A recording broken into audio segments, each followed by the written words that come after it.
मागील किरकोळ भांडणाच्या कारणातून धुळे शहरातील सहजीवन नगरात झालेल्या वादात 28 वर्षीय तरुणावर धारदार शस्त्राने वार करण्यात आले।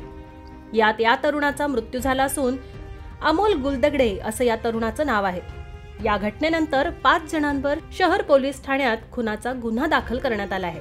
त्यापैकी एका संशयित आरोपीला ताब्यात घेतलंय। शहरातील सहजीवन नगरात राहणारा अमोल गुलदगडे हा तरुण अवधान टोलनाका येथे पेट्रोलिंग गाडीवर ड्युटीला असून याच भागात राहणारे हर्षल मेढे, आदित्य मेढे व त्यांचे वडील राजू मेढे हे लहानपणापासून एकमेकांना ओळखतात।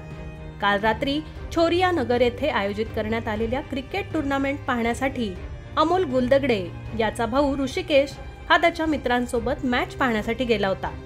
रात्री 12 ते 1 वाजायच्या सुमारास मॅच बघून ऋषिकेश व त्याचे सर्व मित्र सहजीवन नगर येथील महादेव मंदिराजवळ आले असता 15 ते 20 मिनिटात ऋषिकेशला जोरजोरात शिवीगाळ करण्याचा आवाज ऐकू आला। त्या ठिकाणी तो गेला असता त्याचा भाऊ ऋषिकेश हा त्याच्या मित्रांसोबत झालेला प्रकार पाहण्यासाठी पळाला असता त्याला अमोलला मारून टाका असा आवाज ऐकू आला।